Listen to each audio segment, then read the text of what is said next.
แม่อกไก่เกิดเดวกับต้องนอนเดวมาที่ฝนนาทีวันนาทีตาไปแม่อกไก่ใจสมองตักตั้งเหตุสังทอนคนตัวโตเจ้าจอมโลกลูกฟ้าตักทั้งเต่าฟ้าหน้าปูเพียงเอากองเชียงเก่าคนใช้ฟ้าหน้าไว้จิตหมอกับตั้งน้อยนออุจจายุกุปินาคาวรามาสีตาใบแม่อกไปสายสมองตักตั้งเหตุสังทอนคนจุดจูโตจอมโลกลูกฟ้าตักทั้งเต่าฟ้าหน้าปูเพียงเอากองเชียงเก่าคนใช้ฟ้าหน้า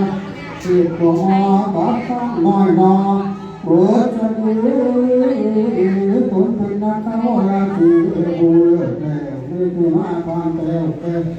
ที่ดีก็จะรู้สึก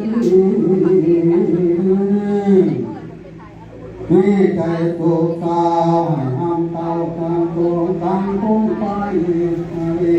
เมื่อนกกาใจตายคือจะไม่ใบไม่ล้มดอกไม้มนมองหวงเนื้อพยงบทสมาห้องไม่ขาดสายสมองกับเที่ยวไปจองใจ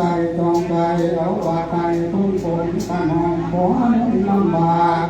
คิดจะปล่อยน้องตาหวาลงมือขอให้ดีบางเพลงบางทีไหวตาทุกการหาน้อยขอบ้านดองฟ้าผู้หวานเต็มใจห้องห้ามให้โลกโก้เส้นทางผู้คงเต็มเก่าตัดตั้งมองเงาไม่มาชี้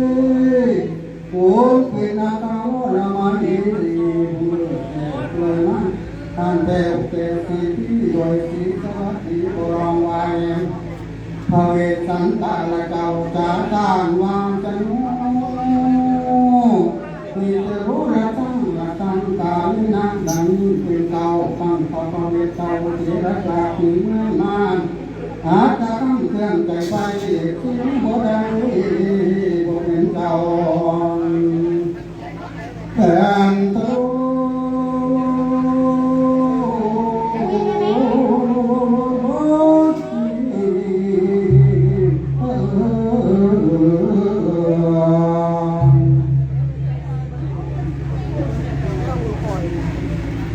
เพื่อนไฟ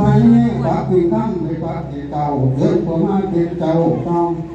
เกี่ยวกับคนปากสะสมแรงลาแต่ไปป่าแต่แสนเงี้ยก่อยรถสามือผ่านเมื่อผ่านแพงเพื่อนไฟเมื่อจะติดหอประตาแก้วตั้งที่หุงเมื่อรู้เพื่อนไฟเมื่อชมเมื่อรอผ่านพนันเงา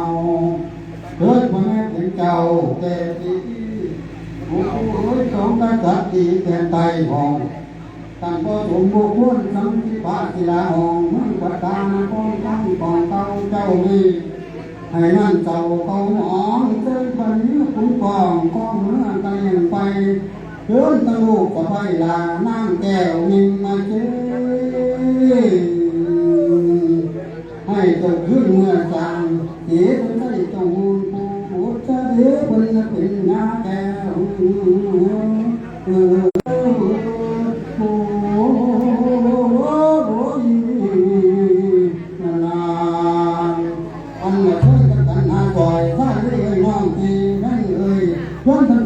เจ้านางเงานาที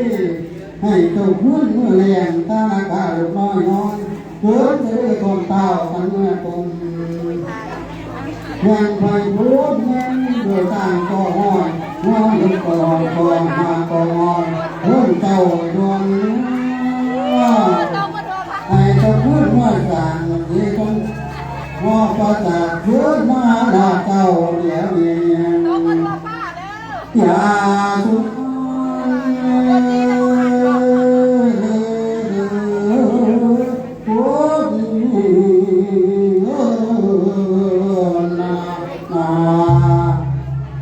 การนั้นบ่ท่านเตะแจงขึ้นเมื่อกับบ้านเก่าเชื้อมาดาเจ้าอาบน้ำกันวันกวงกันตาเพียงเชิญพี่มาสถิตหอประสาทแก้วพันหอเงินเต้าตั้งแต่พันโนต่อแปดคนเดินหอ ขอสั่งเปิดแก้วไปแล้วงวงหนาวให้มาอุ่นพันเจ้าสังก่อนพญาเหตุพัดผ้าของเมืองบ้านให้ชุ่มเย็นเมื่ออุ่นพันเจ้าสังก่อนพญาเหตุบ้านนั้นเราได้นั่นเด้อสาธุนั่นเด้อพญาเหตุโอ้โอ้นาทั้งที่เอาตัวเกลือเย็นแสงตะบองไตทั้งที่หักคนใหม่มาปูนอนที่ต่างเกลือทั้งที่มาอยู่กลางป่าไม้เขียนมันในงานแกงจอนบางถึง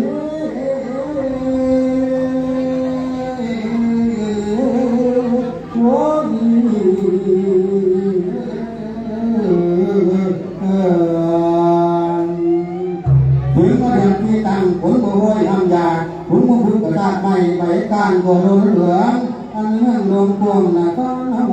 เปลี่ยนตาเอื้อเจ็บผู้ตึงคือนอนที่เส้นเจ้าหายแห้งหายแห้ง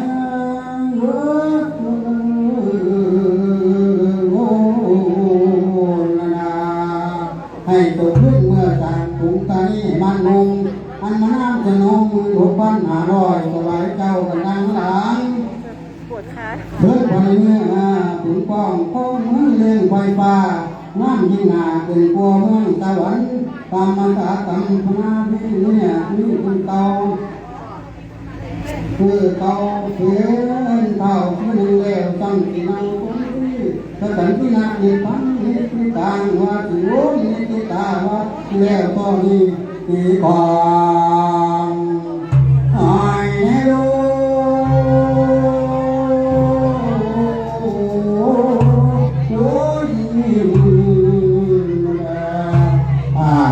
ปาเดียวขนาดมาขึ้น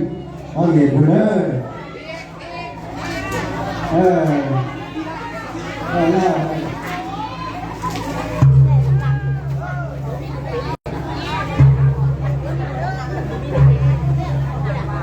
แล้วเราบอกเส้นพระเวทแล้วเราบอก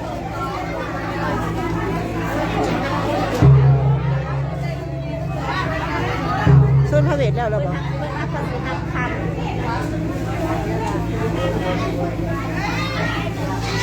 โอ้ทานไป2 บาทได้2 บาทคือเก่าเนาะ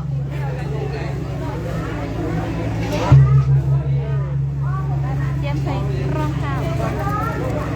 ก็อยากมีกล้องถ่ายรูป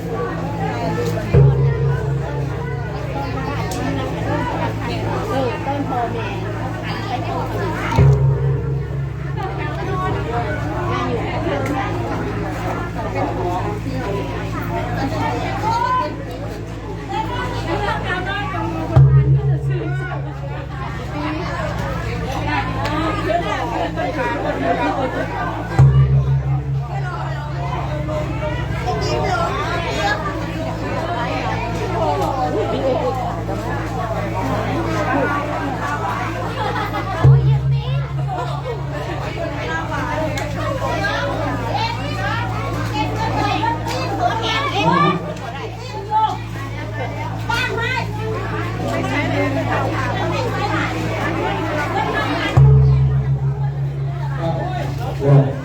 โอเคเอาพี่น้องพนักงานขอ